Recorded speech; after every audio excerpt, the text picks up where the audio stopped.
नमस्कार दोस्तों, मैं हूं अमित और आप देख रहे हैं सच न्यूज़ जागो। हाँ, इस चेहरे को पहचान रहे होंगे और वाराणसी के मिश्रा जी काफ़ी प्रसिद्ध हो चुके हैं। हर चैनलों पे इनकी वीडियो छाई हुई है और सबसे पहले तो हमारे चैनल में आपका बहुत बहुत स्वागत है। बहुत बहुत धन्यवाद पत्रकार। मिश्रा जी, आपसे कई दिनों से तमन्ना थी कि जब आप मिलेंगे तो एक हमारा बहुत महत्वपूर्ण क्वेश्चन होगा।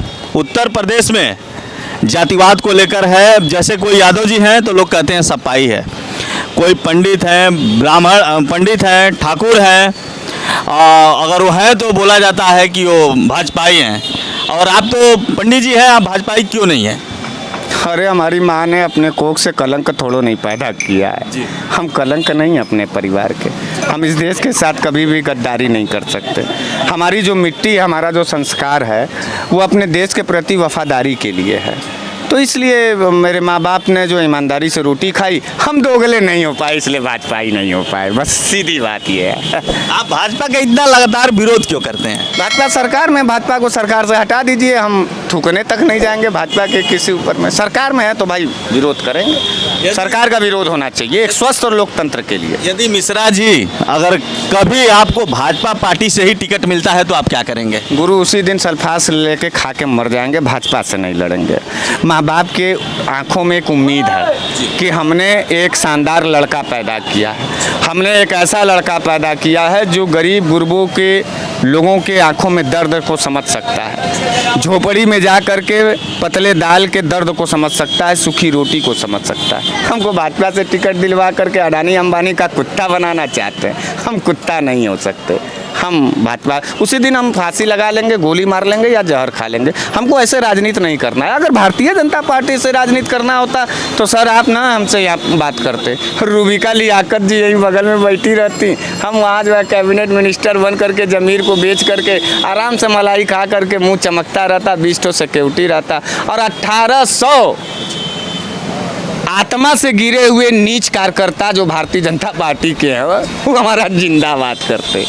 मैं देश की मिट्टी के साथ गद्दारी नहीं कर सकता। मिश्रा जी, कहीं ना कहीं आप अपने को गोली मारने की बात कर रहे हैं, सल्फास की गोली खाने की बात कर रहे हैं, तो कहीं ना कहीं कानून को भी हाथ में लेना यह एक बहुत बड़ा अपराध है, ऐसा आप क्यों कह रहे हैं? देखिए, कानून का हाथ कौन नहीं ले रहा है ना? योगी बाबा नहीं ले रहे हैं। अतीक को मरवा दिया, मरवाया कि नहीं मरवाया? आप बताइए। भाजपाई कह रहे हैं कि योगी जी ने मरवा दिया। योगी जी इस बात को स्वीकार करें कि हाँ हमने मरवाया है। कौन नहीं कानून हाथ में लिया है? बुलडोजर नीति क्या है? ये अवैध कानून है। आप ये महिला पहलवानों ब्रजभूषण सिंह कानून हाथ में नहीं लिया, बलात्कार कर दिया। एक नहीं कई गोल्ड मेडल जीतने वाली, हमारे देश की तिरंगा को चूमने वाली बहन बेटियों का बलात्कार किया और नरेंद्र मोदी उसको प्रश्रय दे रहे हैं। और गायब हो गया जो है इसका ड्राइवर भी, बुलडोजर भी गायब हो गया। अब योगी बाबा का कलेजा नहीं दिखाई दे रहा है बहन बेटियों के ऊपर। अंकिता चलिए ठीक है, पहलवान गलत थी। चिन्मयानंद, सेंगर, अंकिता, हाथरस की बेटी। बेटियों से इतना नफरत क्यों है भाजपाइयों को?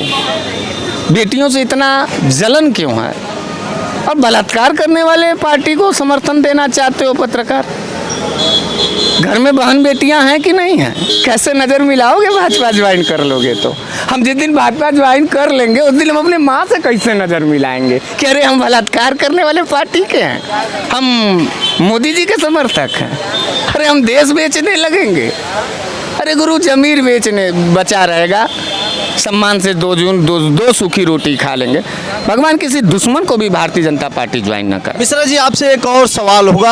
आप जो बुलडोजर लगातार चले हैं, बड़े बड़े जो गुंडे हैं, माफिया हैं, इनकाउंटर हो रहे हैं, आपको क्या लगता है जो बुलडोजर चल रहे हैं, अतिक्रमण हटाए जा रहे हैं, इसको लेकर आप क्या कहेंगे? नहीं, बुलडोजर तो सिर्फ एक जाति मजहब को देख करके चलाया जा रहा है।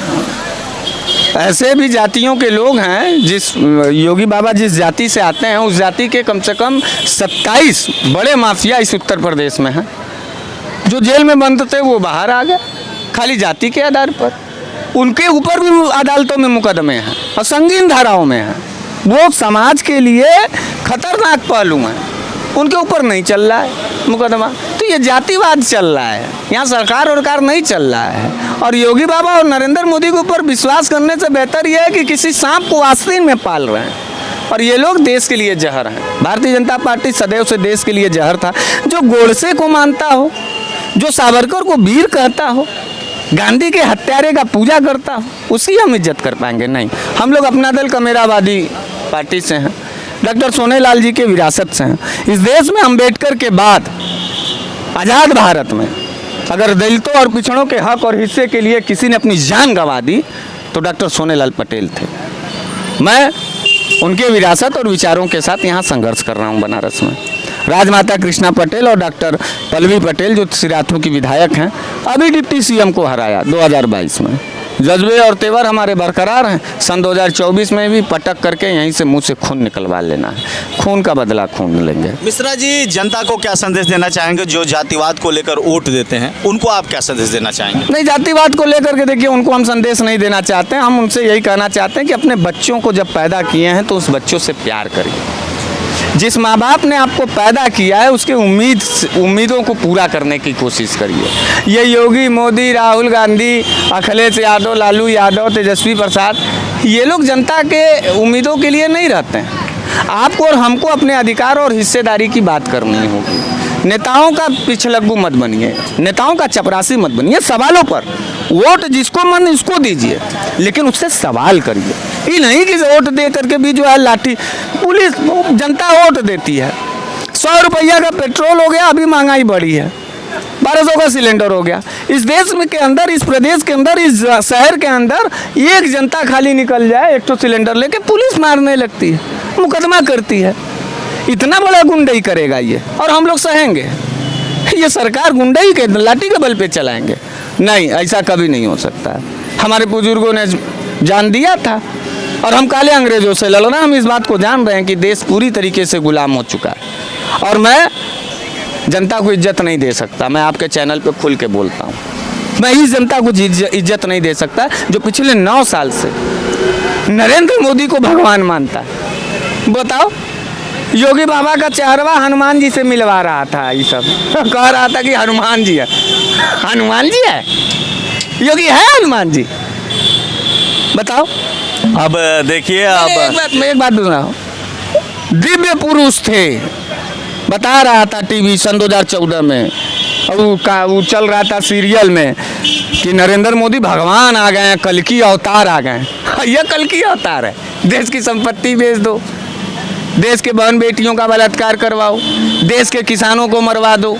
अभी बनारस में बैरवन में हमारे नेता गगन प्रकाश यादव जी और तमाम लोग थे, बिना शंकर राय मुन्ना जी, मारा, घसीटा, पीटा किसानों को। नरेंद्र मोदी का एक तो ट्वीट नहीं आया, नरेंद्र मोदी या कोई भारतीय जनता पार्टी वाला नहीं।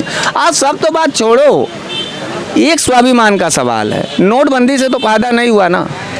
नरेंद्र मोदी जी कहे थे 50 जूता खाने। नोटबंदी की जो आप बात कर रहे हैं, और बताया गया कि नोटबंदी करने से काला धन वापस आ गया। कहाँ आया है बताइए? काखो डाटा आपके पास है तो बताइए। हम बड़ा तड़प रहे हैं, हमको जनता को बताना है। हम सबसे ज़्यादा भाजपाइयों से ज़्यादा चिल्ला के माइक पर बताएंगे कि नोटबंदी से फ़ायदा हो गया है।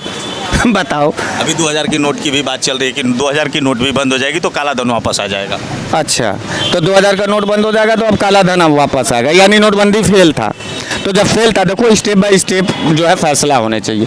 अगर नोटबंदी फेल हो गया और 50 दिन का समय मांगे थे, 50 जूता किसी चौराहे पे खाने का बात कहे थे, आदरणीय नरेंद्र मोदी जी कहे थे, हम नहीं कहते। देश के प्रधानमंत्री के गरिमा के बतौर अपने जुबान के वो उनको पक्का होना चाहिए। आपको महसूस होना चाहिए कि नहीं कि आपका देश का प्रधानमंत्री जुबान का पक्का होना चाहिए। स्वाभिमानी अगर हैं, गुजराती खून नहीं है देश के अंदर, अगर जो है भारत देश का खून दौड़ रहा है, तब नरेंद्र मोदी मान लीजिए प्रधानमंत्री या नहीं खाएंगे, किसी कैबिनेट के मिनिस्टरों को भेज दें, किसी चौराहे पर 50 जूता तो खा ले। जुबान का तो कीमत रखवाइए। ये भाजपा वाले लोग कह रहे थे कि जो है कि सन 2014 से पहले इनको लोकपाल चाहिए था, इनको काला धन चाहिए था। काला धन पे क्यों नहीं बोल रहा है भारतीय जनता पार्टी का लोग? कितने काले धन आए हैं बताइए? पुलवामा में मारा इन लोगों ने यार, हमारे देश के सैनिकों के लाशों पर राजनीति करके कुर्सी पाया। ये जल्लाद लोग हैं और इनको मैं बर्दाश्त नहीं कर सकता। ये गाली के लायक हैं और इनको गाली ही देना है। मिश्रा जी, अभी 3 ट्रेनें अभी आपने देखा होगा आपस में टकरा गई और उसमें कई लोगों की जानें भी गई और कई लोग घायल भी हो गए। देखिए, ये भारतीय जनता पार्टी एक ऐसी पहली सरकार है जो निर्लज और निकम्मी सरकार है, जो बेहया सरकार है। तमाम ऐसे एक्सीडेंट हुए हैं और रेल मंत्री ने अपना इस्तीफा नैतिक आधार पर दिया था कि नहीं दिया था। भारतीय जनता पार्टी में कोई एक ऐसा बताओ मिनिस्टर जो नैतिक जिम्मेदारी लेते हुए जनता के सामने यह प्रदर्शन करे कि नहीं, हम इस बात को स्वीकार करते हैं। देखो, गलती को स्वीकार करने की क्षमता होनी चाहिए और वो सिर्फ और सिर्फ अन्य राजनीतिक दलों में है, भाजपा में नहीं है। भाजपा बेहयाई करके, निर्लजता करके दे देना चाहिए था इस्तीफा रेलवे मंत्री को। लगता जनता को कि नहीं यार, नैतिक जिम्मेदारी तो ले ही नहीं रहा, उसमें भी हिंदू मुसलमान खोज रहा है। बिना मुसलमान के इन सबों का कोई काम ही नहीं है। और एक बात बता दें, मुसलमान भारतीय जनता पार्टी का भगवान है, श्री राम उनके भगवान नहीं है, वो तो राजनीतिक एजेंडा है। महादेव उनके भगवान नहीं है।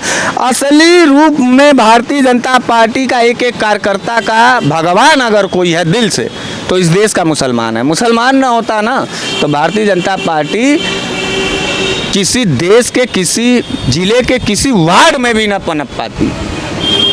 तो उनका भगवान मुसलमान है और मुसलमानों को धन्यवाद है कि कम से कम आप थे तो ऐसे जल्लादी विचारधारा के लोग शासन और सत्ता में आ गए, लेकिन इनको इस देश से भगाना चाहिए। देता हूं विराम, मिलूंगा नेक्स्ट वीडियो में और ऐसे ही मिश्रा जी से लगातार हमारी मुलाकात होती है। बहुत बहुत शुभकामना, बहुत बहुत थैंक यू।